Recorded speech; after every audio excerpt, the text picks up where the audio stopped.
Okay, let's talk about stuff and not swear in class. Okay, here we go. No,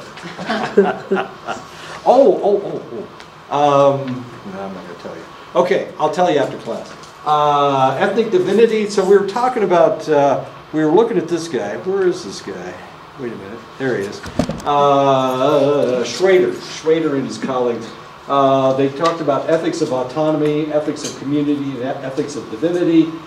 We've already talked about ethics of autonomy and community, and now we're going to talk about ethics of divinity. And of course, we have to talk about religion. I apologize if I say anything to insult your religion, whatever that may happen to be. I mean no offense, but we need to be realistic when we talk about religions. Ethics of divinity involves a moral code respecting the sanctity of the natural order of things as dictated by a transcendent moral authority. That moral authority could be God, it could be the Creator, it could be, I don't know, the Holy Spirit, it could be Buddha, it could be Mohammed, it could be anybody and their cousin, it could be Jesus. Really does, the transcendent moral authority, of course, is the person that at one point was in charge and potentially created heaven and earth and whatever. Okay? Immoral actions are perceived to violate the natural order of things. And of course, we talk about the Navajo religion, of course, has a creator. It talks about the creator. Somebody's writing a comic book about the twins. I know. Oh, goody. Okay. Anyway, so they're going to become Marvel characters. We'll see what happens next. Does Wilson know about that? I don't know. It's on the front page of the Gallup Independent, so I Really? don't know. That's cool. Is it Kayla Shane? I don't know, somebody from it, somewhere. I think he lives in Flagstaff. Oh, no, okay, somebody else. Okay. Okay. Never mind. Somebody here. Hunter in 1991 proposed that a culture war exists in the United States and that the battle lines are drawn between those who have an impulse toward orthodoxy, the conservatives, and those who have an impulse toward progressivism, the liberals. So there is a culture war going on in the United States. It was very prevalent in the last election. Of course, this guy recognized this in 1991, which was a long time ago. Which was 25 years ago, 26 years ago. Anyway, he recognized it 26 years ago, and it has become, the rift between liberals and conservatives has become greater and greater, especially with the news agencies picking sides to some extent. Fox News, of course, is conservative. There are a lot of conservative websites out there, and of course the liberal press would be CBS News, CNN, MSNBC, and those are the more liberal individuals. So there is a cultural war going on. Where does NPR stand? NPR is liberal, Oh. and sometimes it's really liberal, and other times it's not quite as liberal, but yeah, it's liberal. Yeah, it's progressive, NPR. Do you listen to NPR? Yeah. Okay. How do you feel, liberal or conservative? Well, I have it like we said to CNN and then NPR, but CNN is more progressive with liberal, but NPR seems pretty neutral. They're not as like. The conservatives wouldn't agree with you. I understand. I hope. But that's okay. I listen to NPR too. Yeah, I agree. It seems more balanced news. But not as like harsh as CNN would. CNN will scream that there's collusion, and NPR will go, well. Yeah, exactly. Yeah, this is yeah, more- it's just like yeah, more like, well. Yeah. But see, there used to be 3 news magazines. There used to be U.S. News and World Report, Time Magazine, and then Newsweek. And Time Magazine was conservative. U.S. News and World Report was relatively conservative. But Newsweek, when they presented material, they always said, well, this is the way it appears to be. Maybe it's not the way it is. And Time Magazine screaming, this is the way it is, you guys. They had a lot of opinions. Anyway. And a lot of times that's a problem with Fox News. Fox News doesn't tell you what's news and what's opinion. CNN will. CNN says this is opinion, this is analysis, this is news. So, I don't know. But, is Hanratty opinion or is he really the news? That's a question. Was Bill O'Reilly the news or was he opinion? And the answer is he was opinion, but they didn't tell you that he was opinion. It was just his ideas. So what's going on? Oh, okay, religion. There we go. Religious adherents who are orthodox are committed to the idea of a transcendent authority. And of course, the authority is in charge of everyone. Why are you writing left-handed all of a sudden? Oh, I don't know. I've just been doing it for. Are you trying to become ambidextrous? Yeah. So I'm seeing if this will get better. My handwriting will get better on this side, and then better than this one because it's not. Is your right hand sore or something? No, I just do it just to do it. Okay.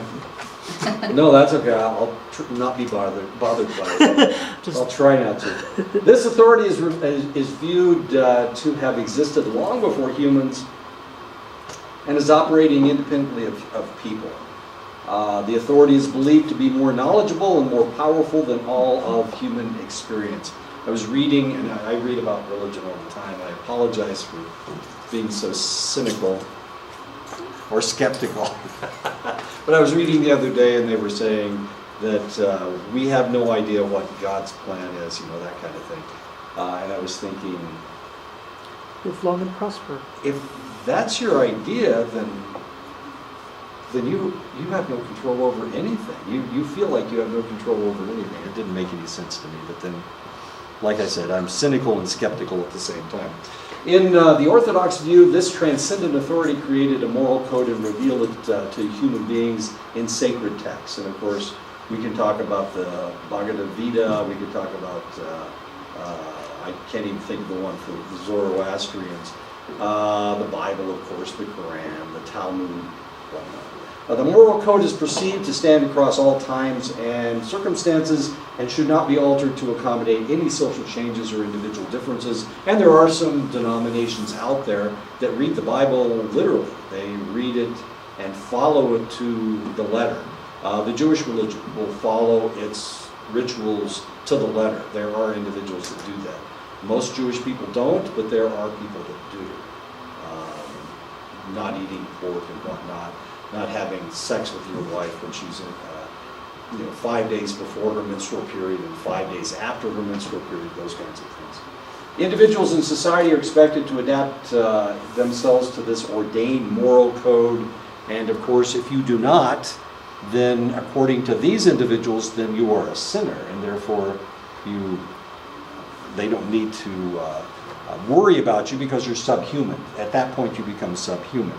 Only the people that are following the right path are the individuals that will go to heaven. Adherents of progressive religions emphasize the importance of human agency and understanding and formulating a moral code. So there are progressive religions. Some of them are Protestant religions. There are progressive Catholics. Usually it's the orders. So if we look at the different orders, the Franciscans, the Jesuits, I'm trying to think of another order. Right off the top of my head, I can't. I seem to always work for Jesuits, so they're the only ones that will hire me. I guess that's sad. But these individuals feel that it's humans that get to interpret what's going on, and these are more progressive religions. So potentially, if you are a Pentecostal, Pentecostals tend to read the Bible literally. Then you are not conservative. You're conservative. You're not progressive. But people like Methodists, not Baptists, Methodists. What's another progressive religion? Unitarians are relatively progressive. These individuals tend to be to see humans as being able to interpret things. Do Baptists, are they the ones that Don't let you dance? no, well, who's the ones that let you dance and let you roll around on the floor? Oh, geez, those are Pentecostals that roll around. They have speaking in tongues. Yeah, Okay. yeah. Yeah, that's. Yeah. There's a portion in the Bible that talks about that. And That's what we used to do when we were kids. you were Pentecostals. Yeah, we used to go to the Pentecostal church and they'd have us come down and we'd all be singing. Next thing you know, we're all rolling and speaking in tongues, everything, you know, and just jumping up in the air and praising the Lord and everything. But I always thought it was Baptist. Well, okay, maybe, it's possible, There, you know, there's lots of different Baptist churches.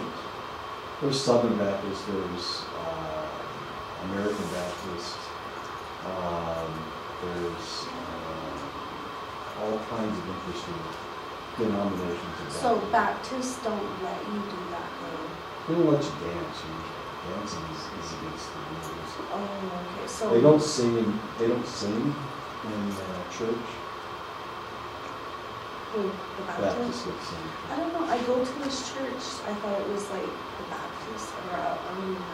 But anyway, I go to this church. I go to this church and we sing and everything, and I'm just waiting for them to get down, you know, and I'm thinking, well, maybe now please don't. Ain't no getting down in that church. What's the difference between all the Baptist churches that you listed? Okay. And why is there such a need for a difference? Why is there a need for a difference? Sometimes people, ministers will have a different idea, so they will start a new, the Church of the Burning Bible, those kinds of things. Where was I? There was a Baptist church on every corner. Oklahoma City. That's where the national headquarters for the Southern Baptists are in Oklahoma City. Yeah, in Oklahoma City. So there's a different Baptist church on every corner, and some of them are sanctioned by the Baptist church, and some of them aren't. The minister started out as a Baptist minister, and then something happened that he decided that this is the way to do things. So he left the church. So it's not actually going by like the Bible, it's going by some person of current date.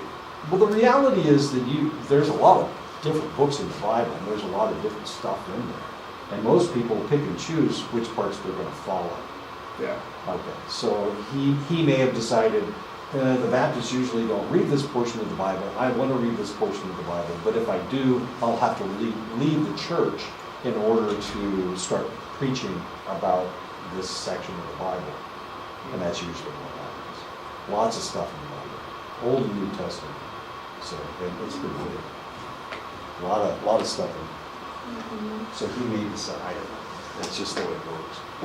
And usually that's the reason the denominations are different. Seventh-day Adventists, Jehovah's Witnesses, Church of the Nazarene, Church of Christ, Church of God. The reason is because they focus on different parts of the Bible. And they say this is the part that everybody should be adhering to. And the other guys will go, I don't even read that part. Remember in the old days, the Bible was written in Latin and Greek, and most people couldn't read it. A lot of people didn't read, so all they could do was listen to the preacher and do whatever the preacher told them to do. And sometimes they'd memorize portions of the Bible, but it was whatever was read to them. Those were the only parts that they knew. So that's how all of this stuff has evolved over time, as odd as that seems. Remember, the Catholic Church didn't start having masses in the language of the area until the 1960s. Before that, they were all in Latin, and if you didn't understand Latin, you didn't understand what the hell they were talking about. But you did whatever the priest told you to do. Of course, he was speaking in your language, but he was doing Mass in Latin. That's just the way it was. Okay, sorry. So you used to get the roll. Did you play with snakes? No. Okay. I don't think there's any snakes in ground. Well, okay. There was- Metaphorically, there is. I'll tell you what. Have you know Snake Butte over on Fort Belknap? Yeah. Oh, geez, rattlesnakes on Snake Butte, they come out of the mountain. And then Rocky Boy too. Yeah. Yeah, we used to go play stick game over there, and they would, my grandpa would tell me to watch out for the rattlesnakes. Don't ever go to Snake View. God, I go there all the time. Have you? I know. But there's tons and tons of rattlesnakes over there. The water should strike by the rocks too. And they're coming out of the mountain. Snake View looks like a snake. That's why they call it Snake View. It's not because of all the snakes. Progressivists reject the view that a transcendent authority reveals itself and its will to humans. They believe that humans play an integral role in the formulation of moral codes. And these are the progressive religions. They think that humans are really in charge, and God rarely presents himself. He's not going to speak to somebody, and usually that is the way it works. Progressivists believe that because social circumstances change the moral code must change along with the religion. So you have to change the moral code. Of course, the conservatives want to go back to the way it was before. So they want to keep things the way they are. As interesting as that is. Okay, culture wars. Haight and Graham, and this is Haight and that's Graham. Expanded Schrader's 3 moral ethics by expanding it to 5. One of them is avoid harm. Another one is to protect fairness. 3 is be loyal to your in-group. 4 is respect hierarchy. And 5 is achieve purity. So those are the 5 aspects as far as Haight and Graham are concerned. These guys are Canadians. What a surprise! In an author, Canadian author, I know, but that's fine. It really makes a lot of sense. Who are they? Are they researchers? Are they preachers? Or? They're cultural psychologists, just like your author is a cultural psychologist. So they've come up with this new idea. Okay, so they're going to look at 5 different things. Avoid harm. People are sensitive to any behaviors that cause harm to others. And what happened yesterday in Northern California, the guy killed his wife. He pulled up the boards in his house and buried her underneath the house. Cool guy. Then he took his AR-15 and 3 pistols and a cache of ammunition and went out shooting people. So he's passing people on the road, and steals a truck. He's driving it all over the place, shooting at people, and wounding some, killed 3 people as he's driving up and down the road. He rams his truck through the gate of an elementary school and starts shooting into the classroom. Did he kill any kids? He didn't kill any kids. They knew that he was coming because he busted through the gates. And so they went into a lockdown situation. He couldn't get in, so he started blasting through the windows. So he's shooting out all the windows, and of course the kids are hiding behind Did he kill us. himself? No, the cops killed him. So a guy who was passing heard the gunshots, saw that the man was shooting into the elementary school, and he went, hey, why don't you come after me? So the guy shot at him and then started chasing him, and he led him past the police, and the police blasted him and killed him. He killed 4 people. So he would be a mass murderer. Mass murder, he killed 4. He killed 4, he got the right number. But they thought he was just, a murderer before because he only killed the 3 people, and then they found his wife's body in his house. Who does that? Just drives down the road and shoots at people. Didn't know any of these people, he just shot them and killed 3 of them and wounded 10, I think. I know. Let's just load up our guns and start blasting away at people. Just having a bad day, that's all. Sounds like a good. I'm sorry? He's having a bad day. He's having a bad day. So not only does he want to kill adults, but he went and he's crashed into the elementary school and started popping away at the kids. What about that serial killer that's on the loose? In Tampa? Yeah, Sounds exciting. that's kind of nice. My daughter just moved away from there, so. Thank God. Huh? My son's still down there. $91,000 reward. How much? $91,000. Worth every penny. So we need to avoid harm, but of course here lately, geez, the guy shoots up the church, the guy shoots up the concert in Las Vegas, the guy shoots up the school, but he doesn't kill anybody. And Walmart. Walmart one, right? One in California or Colorado too. Oh, the serial, yeah. Shooting Walmart. In Colorado, when Oh, the guy that shot up Walmart. Wounded 6, I think, and killed 3. They caught him. He's had mental illnesses in the past. Avoid harm, though, is one of the things that Haight and whatever the other guys, Graham, were talking about. Protect fairness. They attend closely to whether resources or rights are distributed in a fair way. And of course, that makes a lot of sense. Loyalty to their in-groups. People are motivated to identify with their in-groups, make sacrifices for their in-groups, trust in-group members more than they trust out-group members. Now, this can be kind of a problem, because if you are liberal or you are conservative and you only are loyal to your in-groups, that means you're not even listening to the other side.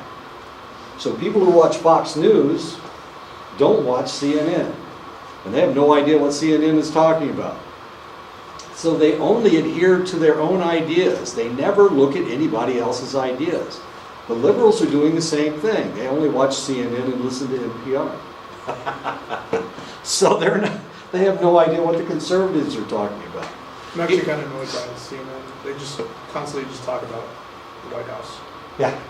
Well, that's what Fox News is doing with Obama. For 8 years, Fox News just attacked Obama, and people just loved it. And my friends would email me, or they would send me stuff on Facebook, and they say, "My God, did you believe this?" And of course, this is something that Fox News has just been pounding on for days, and I'd never even heard it. Why? Because, well, I don't listen to Fox News. and it's not fact. It's not fact. Usually- Fox News does not spread the news of fact. It's mostly opinion. Yeah. It's Yeah. Well, one of the things that has happened lately, they accused Hillary Clinton and a group of 5 people for it had to do with yellow cake uranium, something about uranium. 20%, we sold them the Russians 20% of our uranium. And they said, this is the real Russian story you should be talking about. And Fox News has been slamming this story for like a week. Well, it hasn't been on CNN at all. So people who watch Fox News are thinking, oh my God, Hillary should go to jail because she, as Secretary of State, she signed off on this. And the story was that there were 5 contributors, and those 5 contributors contributed $140 million to the Clinton Foundation. That was the story. And as it turns out, none of that's true. I mean, none of it is true. But that was the story that was going around on Fox News. So if you watch Fox News and believe what they say, then you would think that Hillary Clinton is a criminal. I think she's the Antichrist. Yeah. She's the I thought the Antichrist was supposed to be male. No, but She's like- got boobs, I'm pretty sure. my landlord, Some guys do. she would make me come to her house every day after work. And we would sit there and we would watch Fox News, and she would implant and embed her ideas into my head, where I almost became a Trump supporter. Oh, No kidding. I was like, but I didn't. Some of my best friends are Trump supporters, so. They don't listen to a word I say. My brother's a Trump supporter. That's fine. I have a brother that's a Trump supporter as well. He calls me a libtard, which I guess is better than a libturd. But I'm a libtard. Yeah, I'm brainwashed by all this negative news, or all the fake news. I'm sorry, fake news. What did Trump say? He came back from Asia. He said, "Oh my God, I had to watch CNN. It was horrible. All that fake news." That's what he said. He said that the President of the United States is attacking the media. Oh, Did funny. you see the way he opened up his bottle of water? Right. You know, and then he starts saying, he wants an apology, or he wants a thank you from those 3 athletes, you know. From UCLA. Yeah. He got arrested for shoplifting. How stupid do you have to be to shoplift in China? Oh my God. They don't do that kind of stuff. In China, they don't do that kind of stuff. Respect hierarchy is another one of the 5 aspects of their philosophy. People tend to respect hierarchy by admiring their superiors and believing subordinates need to act in accordance with the wishes of authority figures. The last is achieve purity. How in the world do you achieve purity? By reflecting the ethic of divinity, people are motivated to achieve purity and are disgusted at behaviors ruled by the carnal passions, such as lust or gluttony, or by behaviors that suggest contamination of any kind. Well, one of the things that has happened lately, all of a sudden, everybody's talking about sexual harassment, I think. But I keep watching CNN News. So maybe nobody else is talking about this. This is mainly coming up because of Robert Moore, the guy that's running for the Senate in Alabama. And he's been accused of pursuing underage girls when he was younger. And because of this, and this has come out, one side is saying, well, it's okay because was it Mary? Wasn't she underage? And Joseph was an old man? Isn't that what happened? So he's marrying a teenage chick? You know what's going on? The other side is really upset. Now we've found out that sexual harassment has been going on in Congress with congressmen, and nobody's said anything or done anything about it. They've got a special fund to pay off these people. They've got a special office of something. I can't remember what they call the office. Anyway, these guys have paid $15 million of taxpayers' money to pay off these individuals and keep them from saying anything about sexual harassment. One individual complained that they had their genitals grabbed on the House floor by one of the congressmen.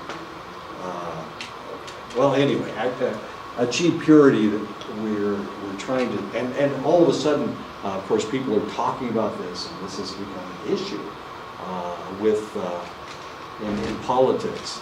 And of course, before the election, that tape of Donald Trump bragging about grabbing women by their genitalia and getting away with it because, I don't know why he got away with it, anyway. And then a select number of women came out and said that they were sexually harassed by Trump. Did it make any difference in the election? No, but it looks like this has become an issue. And of course, Harvey Weinstein has gotten into trouble lately. And it's not just him. Other Hollywood executives are losing their jobs because of the sexual harassment that is taking place. That guy on House of Cards, what was his name? Kevin Spacey. Yeah, Kevin Spacey. You know, I didn't think he would ever do that, you know, but with Harvey Weinstein, there's some cases. He's the one that started it all, or it all started from him. Right. Then it just kind of like trickled and trickled and trickled, Right. you know, and so I'm thinking, you know, sexual harassment is bad and everything, but like if you don't report it, like within 5 years or something. Statute of limitation runs out in most states. Yeah, and But it still occurred, and this is still somebody that thinks they can get away with it. Why? George H.W. Bush has been accused by several women all of a sudden, and they're underage. One of them was 16 when he broke them. So it looks like this, I mean, it's hitting the fan. The fan is being splashed all over the place. It started with Harvey Weinstein, but it seemed Ben Affleck has been accused, Kevin Spacey. Evidently, Kevin Spacey was fairly controlled in the United States, but when he went over to England, he just went crazy and was grabbing young boys and trying to seduce them, and all kinds of interesting things were taking place. So this is a new direction we have in the United States. This desire to be pure, I guess, is a new direction people are taking. And it's about time, I guess. Wow. I'm glad I've never been guilty. It's easy for me to say, oh, those guys shouldn't have done that. It's easy for me to say those guys shouldn't have done that. It's easy. But, and mainly because I grew up in a household with feminists. My mother was a feminist, one of my sisters was a feminist. And because of that, I had to really be careful what I said before I get punched in the mouth. If it was my sister, I didn't have to worry about it. She's kind of a wimp, but my mother, geez, she could lay out an ox. So it's a good thing I never said anything in front of my mother. Anyway, so I was lucky. I grew up in that kind of a household. There is a greater emphasis on faith in Christianity, especially Protestantism, than in Judaism. Judaism is a little bit different than Protestantism. Protestantism talks more about following the idea. Protestantism has to do with idea. Judaism has to do with ritual. You have to do the right thing. Membership in Judaism is defined by descent. If you are born to a Jewish mother, then you are Jewish. If your mother is not Jewish and your father is Jewish, then you're not Jewish. You have to convert to Judaism. So you've got to come from a Jewish womb in order to be considered Jewish. You can convert to Judaism. Doesn't happen very often, but you can do that. As fascinating as that is. So you have to have a biological mother that's Jewish. If your dad could be anything. And as long as your mother is Jewish, then you're Jewish. However, if your mother's not Jewish, even if your dad is a rabbi, it really doesn't make any difference. She has to convert to Judaism in order for you to be Jewish. And of course, you have to convert to Judaism as well. While Christianity is based on beliefs, traditional Judaism emphasizes particular practices such as keeping kosher by avoiding certain foods like pork. So it's behavior. It's your behavior as far as the Jewish religion is concerned. It's your thought process as far as Christianity is concerned. Really, really different. Protestant sect membership is primarily defined by your beliefs. One cannot become a member of the church until one publicly accepts the Christian faith as dictated by a specific church and is thus baptized into that church. And as I said before, usually it's defined by what parts of the Bible that you read. What parts of the Bible do you adhere to? There's no religion that adheres to the whole thing. Remember, the Jewish faith doesn't read the New Testament. They only read the Old Testament, the Talmud. What if you go to the Catholic Church on one Sunday, and then you go to the Christian church on another Sunday? There's like nothing wrong You with burst that. into flames. Maybe you're just picking and choosing a religion. It's like, oh, I'll try this one for a week, see how it goes. I'm going to be Jewish for a week. Let me try that. I like both churches. I really do like both churches because I was baptized Catholic, but I was also baptized Christian. So just, I don't know. Which is fascinating because here you're talking about the Christian church. There is a Christian church, capital C Christian, but up north in Montana, whether you're on Fort Belknap or Fort Peck or Blackfeet Reservation, I don't know about the Flathead, that's kind of interesting.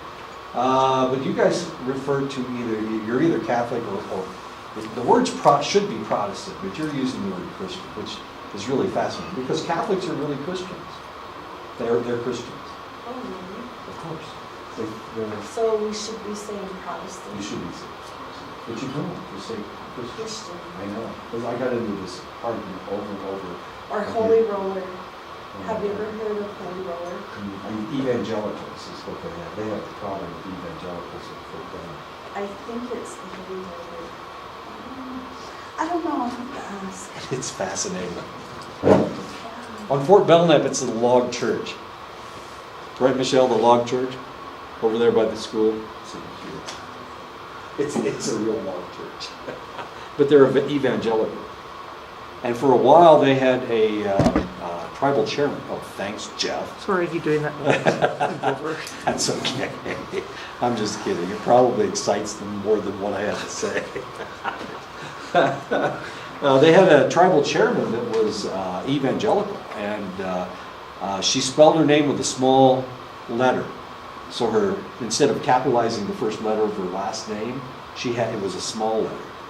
And that was kind of bizarre. And the reason is because she was a member of that church. And that church believes that you shouldn't put yourself above anybody else. So instead of capitalizing her last name, and her husband capitalized his last name, so I'm not exactly sure how that worked. But anyway, she was kind of an interesting lady. Friend of mine. I know, it was an argument. It was I've never heard that before. Yeah, that was the first one for me too. Interesting group. Christianity has fewer practices and instead places more emphasis on one's private communications with God. So it has to do with your belief system as far as Christianity is concerned. There is a Church of Christ. There is a Church of God. I grew up, let's see, how can I say this? I had an aunt that was a Church of Christ. Church of Christ. She was an evangelical.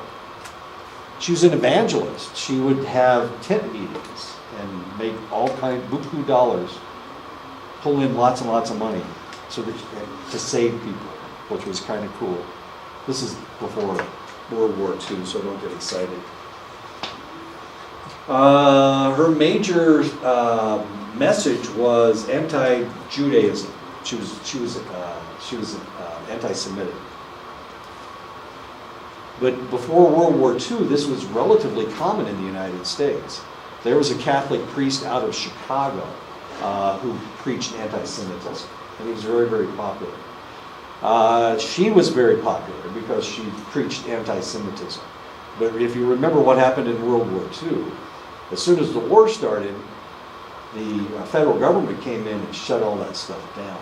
They wouldn't let, the one guy was on the radio, the Catholic priest in Chicago was on the radio, and they made him stop. And they went to my aunt and they made her stop. And of course, being an evangelist, she's screaming, "You'll never stop me, you'll never stop me." If I can't preach the way I want to preach, then I won't preach at all. And that's exactly what happened. They shut her down completely. But she had this anti-Semitic message. And the federal government, because the Nazis were doing what they were doing to the Jews in Europe, the federal government made her shut up. And she never went back on the pulpit again until the 70s. But her message was, she rooted, it's like a football game, she rooted for the Arabs against the Israelis.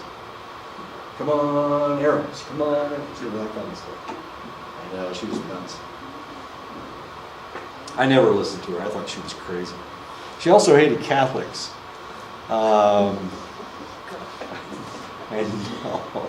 So I was a football fan, and at that time Notre Dame was pretty good. So I had a Notre Dame pennant up in my room, and she came walking through the house one time, and she saw that pennant and tore it down and rolled it up and threw it in the wastebasket. Notre Dame, because it was a Catholic school. I know, that's how serious that crazy lady was. My aunt, my dad's sister. Reflecting the differential emphasis in practices and beliefs, a survey asked Jewish and Protestant participants how important practices and beliefs were for being religious. The results revealed that Jewish participants rated practices as more important than beliefs for being religious, whereas Protestants were the exact opposite. They put more emphasis on beliefs than on practices. So you've got to do the right thing as far as Jewish people are concerned. As long as you do the right thing, it doesn't really matter what you believe. Protestants are the very opposite. It doesn't matter what you do, it just matters what you think. Okay. If you think the right things, you're going to do the right things. That's the idea. But Jewish people, not the same. So like if you sin, then you ask for forgiveness and that's okay. And then go out there It and gets- try not to do it, but you know you're gonna do it. It gets real fascinating. Yeah, they did another survey. This is Oh, fascinating. Okay. Jewish and Protestant participants were asked to evaluate a story of a married man contemplating having an affair with a woman in his office. Having an affair with a woman in his office. All participants viewed extramarital liaisons as immoral, but the Protestants saw thinking about having an affair as sinful as having an affair. So all you had to do was think about it. Now, once upon a time, Jimmy Carter was running for president. And Jimmy Carter said, "I've sinned in my heart." And the Protestants are going, "Oh my God." But at least he was admitting that he sinned in his heart. Yeah. And he became president of the United States because he admitted that he sinned in his heart. So Protestants believe that you can't think about bad stuff. If you think about it, it's as bad as doing it, as far as they're concerned. Jewish people, on the other hand, they limit their moral domain to what people do and not what they think. So you can imagine having sex with anybody you want. As long as you don't do it, then you haven't committed a sin. But in the Protestant religion, if you think about committing a sin, then you've sinned. That's the way it works. How about that? But if you admit it that you sinned, then you get forgiveness. Well, that's what born again Christianity is all. Yeah. You admit that you sinned in your heart. Yeah. The Protestant religion believes that you are tainted at birth. We have the mark of Cain on us. So we're all sinners just by being born. I know. As interesting as that is. That one drives me nuts. Wait a minute, I haven't done anything yet. Let me do something, and then you can tell me I sinned. The culture of fairness, distributing resources. You can distribute resources by the principle of need, which dictates that resources are directed to those who need them the most. So who gets the money? It's the people that need the most money, or the people that have the greatest need. I have lots of money. Well, I don't have lots of money. I have some money, but I don't need very much money. So what I should do is distribute it to people that need it, right? Yeah. Okay. No. Put it in the stock market. That's what some guy keeps coming to my house asking me to borrow money. So, To give it to them. oh, hell yes. Hey, no, everybody tells me to stop. Okay, I'll stop. Do you know his name? Oh yeah, Oh. of course I know his name. I wouldn't give money to people. Okay, sure. Yeah, he gives me things from time to time. He gave me a pendant, turquoise pendant. I don't know. I don't think it's worth the amount of money that I gave him, but we're not supposed to think of that, are we? We're supposed to be generous, right? No. Distributing resources, principle of equality dictates that resources should be shared equally among members of a group. Equality. Egalite, that means equality. Distributing resources, principles of equity. Equity states that resources are distributed based on an individual's contributions. The more an individual produces, the more resources they should receive. So and if I produce a lot of parts, and I used to do parts at a factory. So the more parts that I made, the more money that I made. And that's how they paid me. And the union came down and said, "You're making too many parts. You need to slow down. Either you need to slow down because they're going to expect everybody to make that many parts." I know. And so they took me off parts. I started just getting a salary because I produced too many parts. They took me off that machine. I know. It was a automotive pumps and parts factory. We were making automotive parts, or automotive pumps. Distributing resources, a social system that rewards individuals on the basis of the equity principle, is known as a meritocracy. And meritocracies tend to be more common in individualistic societies. They can lead workers to be highly motivated, to work hard because their earnings depend on their efforts. When one worker does well, others tend to do worse. Meritocratic systems tend to breed competition among workers. So they're very competitive. So what is the best system? Would this be the best system? So that you make people compete against one another? Is that the best system to have? Is that what we have in the United States? Is it? Yeah. If you want the best, well, because aren't people trying to get the best job with like the best pay against other people to get, to be the boss of the stuff? That's the way it works. Well, we're in a capitalist society, isn't that the way that's supposed to work? When I took this job, I was offered another job in another place. Oh. Guess where I would have made the most money? The other school? Oh, hell yes. It was an all-women's school. That would have been funny. That would have been fun. Oh, man. But I would have made like $20,000, $25,000 more a year.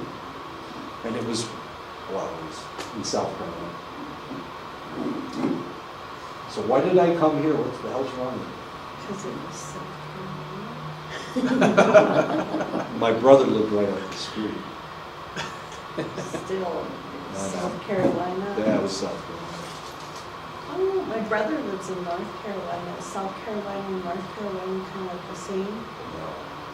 South Carolina is so much more conservative, so much more dangerous. They have more shootings per year than any other state. I mean, Well, it's why'd nuts. you take this job then? I love you guys. You didn't know us. Well, I love Michelle, okay? Oh, No, I love the people that I work with up in Fort Valley. And I anticipated that it would be the same. It's not the same at all. I thought the same thing They're gonna be just like us. They ain't like us at all. too. Michelle's lucky. She's part of both worlds. Distributing resources. Okay, so meritocracy. Should I have gone to the other school? No. It's right in the middle of Columbia, South Carolina. Never been that way. I would have been miserable. Probably. I probably would have been miserable. I'm happy with it. Even though my wife's up in Iowa. It wouldn't have made any difference. She'd still be in Iowa and I'd be in South Carolina. How far is that from there? Oh, God. Well, it's about the same distance. Oh, okay. I just have to drive through the mountains to get there. I still have to drive through the mountains. Okay. Now if I take the southern route, I go across New Mexico Oh. into Texas. I think In it's Oklahoma. Georgia and- Oh, okay. And then, Okay, I and know then I where head you're. north, yeah. I know where you're going. Okay. Yeah, so I can skip the mountains. Where's Fort Bragg at? Is that in North Carolina or Georgia? Georgia. Oh, okay, well, he lives in Georgia. It's Isn't it? a army base? Yeah, it's a paratroop. Yeah. it's 101st, I think, or brother. the 82nd. I think it's 101st. Is it Fort Bragg? 82nd. But it's close to North Carolina. Yeah, Okay. yeah, Where are we? in Arizona. No, I mean, what base are we talking about? My brother, he was asking. Oh, he's at Fort Bragg. Yeah, he's at Fort Bragg, but I don't know. Is he in the Army? Yeah, Okay. but he said he lives on a base. But then he talks about going to Georgia to go to school. Is there a base in North Carolina? There's a base in North Carolina, but there's one in, right on the border of Alabama and Georgia. I think it's It's the huge. base in It's a North Carolina. paratroop. Yeah. But he originally started out 82nd. And now he's 101st? That's a huge deal. I don't know. My God, how can you not know whether he's 101st or 82nd? He's 82nd, but now he... That's Fort Bragg. Now he's just a he's a defender of the cyber network. Oh, how exciting. So He can get out and make a lot of money. Yeah, in 4 years, 3 years. So you think he should, don't you, Jeff? Because this is a meritocracy. So he should get out of the service and make some big bucks. Well, if he retires, he can still do it afterwards and then get money for that way too. Then he gets 2 paychecks. What an idea. Except sometimes when you get out, you're so old and beat up that, yeah, okay. Yeah, you understand. He retires in 3 years, but he said as soon as I retire, my wife has her BA in psychology, and I'm sending her Oh, really? out to work. Yeah, so she's like had all the kids and everything, but Now it's her turn to get her yeah. fanny in gear, yeah. Distributing resources in some organizations, raises are distributed by longevity. The longer you're there, the more money you make. This is known as a seniority system. Seniority systems follow the principle of equality because there is no competition between the workers. Pay is determined using the same formula for everybody. That's the way the military works. The longer you're in the service, the more money you make, and the more rank you have. They give you points for being the longer that your service is in this service. Okay.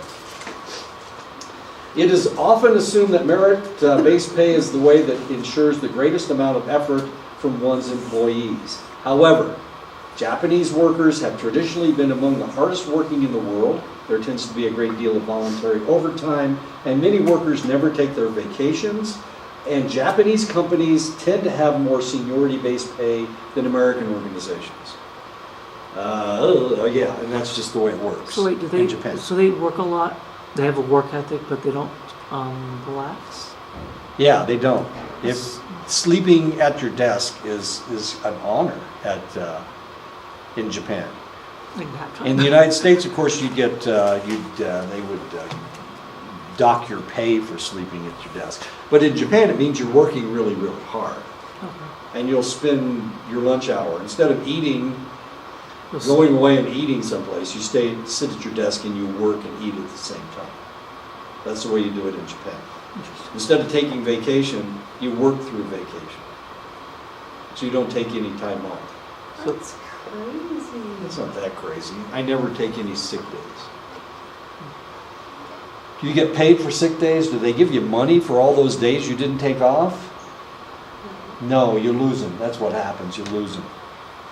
I haven't taken a sick day since 1982. I don't know. Since I was in the service. I used to take sick days in the service. But not anymore. I haven't had a sick day forever. I've been taking a sick day about a year too. Yeah, see, there's something wrong with us. Yeah. We should take sick days. There's no excuse for not taking sick days. Social scientists have developed various economic games to measure people's sense of fairness. Are you ready? We're going to play games. In the coin flip scenario, you are given $100 that has been given to you instead of another person by means of a coin flip. So you all won $100 and somebody else didn't get anything. You can give the other person any portion of the $100, but they will never know who you are. What do? Who is the person? You don't know. Oh, you don't know? So you either keep the $100, you can give them any amount of money that you want. You can give them all of it if you want. You can give them half of it if you want. You can give them 25% if you want. You can give them a nickel. You got $100. You didn't earn the $100. They just gave it to you. So what do? You have to give it to them. You don't have to do anything. You can give them nothing. They don't know it. They don't know who you are. They'll never know that you didn't give them any money. I would give them 50. You're going to give them $50. What are you doing, I Chuck? would do 40. $40. Chris? 45? 25. $25. $25. Absolutely. Okay, Michelle, it's your turn. You got $100. I know. Okay. 30. 30. So you're going to give them 30.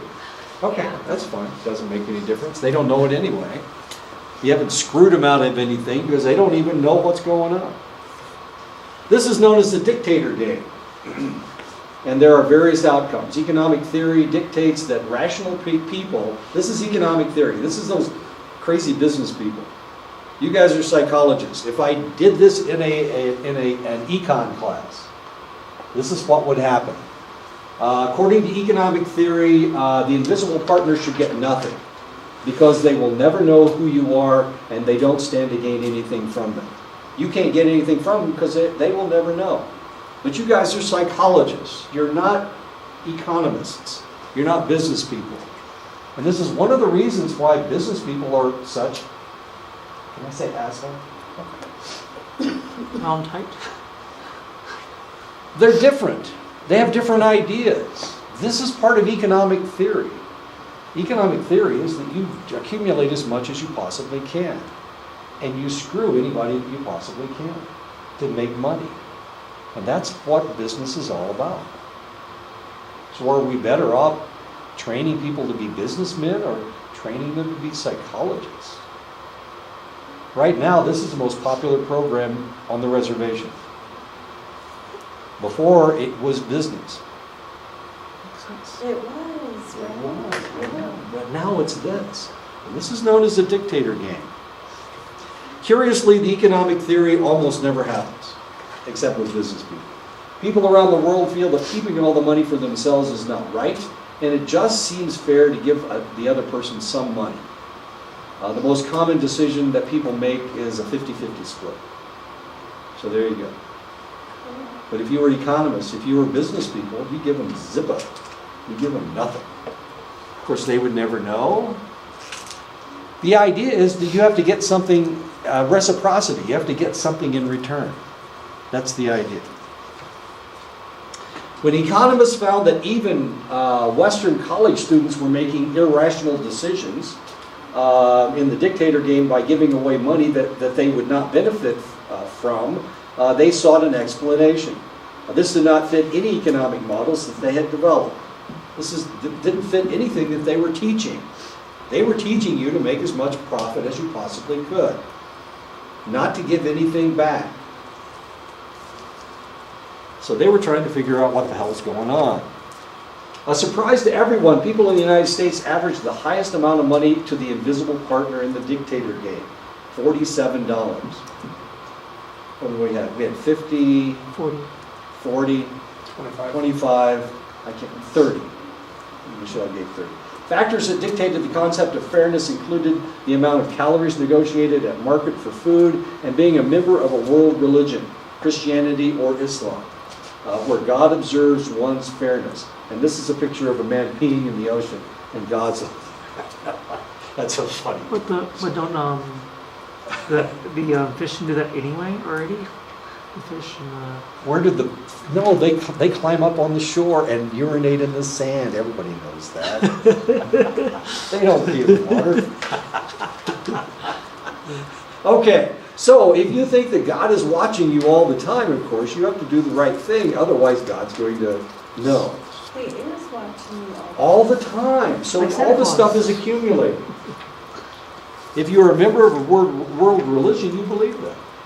And those are the individuals that were more likely to give a fair amount. You gave $50, 50, 35, no, 40. Yeah, 40. You gave 40, okay. 25 and 30, okay. Another game is the public goods game. A group of 4 people are given $10 each. If the individuals donate all their money into a common pool, they are rewarded with 1.6 times the pot, or $64, and each person gets $16. So if all of you continue to contribute all your money, you get $16. How about that? However, if one person holds their $10 out, the pot only ends up with $48, and they will each get, you'll only get $12 apiece. The free rider now gets $22. Okay. And I played this game before. I think we played it last year. Yeah, last time I taught this class. We played that game. I played this game in social psychology class. Here, on this reservation. And almost everybody lost all their... lost all their money. But somebody made money. Somebody made money. Is this the same idea as if, like 5 people pitch in for like a lottery ticket and they win, and then they just figure out how they're gonna break the money up if they win? No, No, okay. no. We both have $10. Okay. And if you put in your $10 and I put in my $10, then we get more money out of the pot. Okay. Actually, this is a Ponzi scheme. Oh, okay. That's the idea of a Ponzi scheme. If everybody puts putting in the same amount of money, then everybody makes more money. That's the idea of a Ponzi scheme. But if anybody keeps their money out, then they actually make more money. They end up with $22.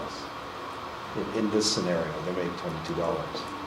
Okay, but you're only making 12 now instead of 16. That sounds complicated. Well, it's not really that complicated. After 5 rounds, one guy's got all the money, and the rest of you don't have any money. So it's kind of like the federal government. And of course, we're talking about tax cuts. All of a sudden, we're talking about tax cuts. So who's going to make the most money out of the tax cuts? People with kids. People with kids never make the most Well, money. I mean, we're not really used to, we're not used to being rich, okay? Right. They live in their own world. We're used to where we're at, you know, and if we have kids, we're gonna get a bigger earned income credit. That's correct. And, you know, we could care less if those rich, People make a lot more money. yeah. You don't know? really care what they get. Yeah, because in the long run, you know, In the long run, you're actually going to lose money. we are, Yeah. why? They're going to take it. They're going to give it to you on one end, and they're going to take it back on the other end. So all you're getting is you're getting money here, but they're going to take it out at the end of the year. So instead of, or actually, they're going to give it to you at the end of the year. They're going to take it from the beginning. So you're Plus, going you to gotta pay actually. for kids too. Kids are expensive, right? I'm sorry. Plus, you gotta pay for the kids. Kids are expensive. Exactly. So you're going to get $1,200. How much would it cost you to take care of your kids? If you have 10 kids, you're thinking, oh man, that's like what, 12 times 10. That's But they only It's allow 12,000. you to have, like maybe 3 or 4 kids to claim on your but taxes. your kids are going to cost you a lot more money. Yeah, you're going to spend a lot more money. Okay. And they're also going to take it out in another tax. So we're gonna lose. You're going to lose money. Sorry. But it's a nice idea. And it fools a lot of people. It fools a lot of people. So all they have to do is get people to agree to it. And somebody makes off like a bandit. And, you know, it's smoke and mirrors, so at this point. It's a lot of fun. Middle class is going to get it in the shorts, just like I say you always do. As the number of rounds increased, the researchers found that the group made less and less money because the temptation to be a free rider was just too great. And that should be another O on the 2. Because of this, the researchers decided to add a new factor to the game. Okay, so free riders. A player could now pay $1 of their own money and have one of the free riders forfeit $3. So we've got Chris in the back of the room, and he's making money hand over fist, and it pisses me off. So I'm going to pay $1 so that he loses $3, just to pay you back. Damn it! You only get $3 or. He's losing $3. So every time I pay $1, he loses 3. Oh, okay. So if I pay him 10, he loses 30. Hot dog, I'm doing well now. Players seem perfectly willing to pay their own money to get another player punished. The researchers found that with the punishment rule, cooperation increased quite dramatically and remained stable across time. In other words, because I'm punishing Chris is going to start going, I'm not going to free ride anymore. And so you become part of the group again, just by me punishing you. as exciting as that is. The researchers proposed that a key factor that allowed human cooperation to evolve was people's willingness to engage in the kind of altruistic punishment. Altruistic punishment sounds like an oxymoron, doesn't it? Okay. By feeling motivated to punish those who weren't cooperating, people were able to ensure that group members didn't free ride, which allowed humans to develop norms for cooperation and for large societies to flourish. We can't get along because Chris wants everything. But if I punish Chris for being greedy, now all of a sudden he has to cooperate in order, and if we incorporate this into our laws, now all of a sudden we've got a society where everybody's getting along. And all the greedy people in the society are being punished for being greedy. So it taught us cooperation.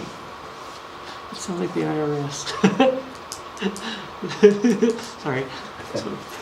When the public goods game was played around the world, altruistic punishment was practiced. However, in addition for the tendency for altruistic punishment, in many societies, people showed strong tendencies for what researchers called antisocial punishment. They just punished people because they liked it. They became sadistic. Sadistic punishment. They should have called it sadistic punishment instead of antisocial punishment. The researchers found that some people were willing to pay their own money to punish another player, even if that player was cooperating, and this is antisocial punishment. So I don't like the way Chris cuts his hair, so I'm going to punish you for that. Ha! I'll show him. I know. Now I'm just being a jackass. But antisocial punishment was relatively common. The motivation for this antisocial punishment seemed to be largely a function of revenge, in which people would punish a player who had punished them on a previous round. So Jeff is punished. He caught my greediness, and now I'm pissed. This is what Trump does. If they are mean to me, I'm going to be mean to them 10 times over. That's antisocial punishment is what it is. So I'm going to punish Jeff, even though I'm cooperating now, and Jeff's cooperating, I'm going to punish him because he picked on me a couple rounds ago. So I'm going to make sure that you suffer 10 times more than I'm suffering myself. Although the tendency for antisocial punishment was negligible in weird societies, in other societies this behavior predominated. Weird societies, of course, are Western societies. Okay. Antisocial punishment predominates in Oman more than any other country. Oman, which is one of the Arab countries on the Arab Peninsula, the Arabian Peninsula. Antisocial punishment predominated in Greece as the second highest level measure. In Greece. Antisocial punishment predominated in Saudi Arabia as the third highest level measure. So we have two Arab countries where antisocial punishment is very common. And in Greece.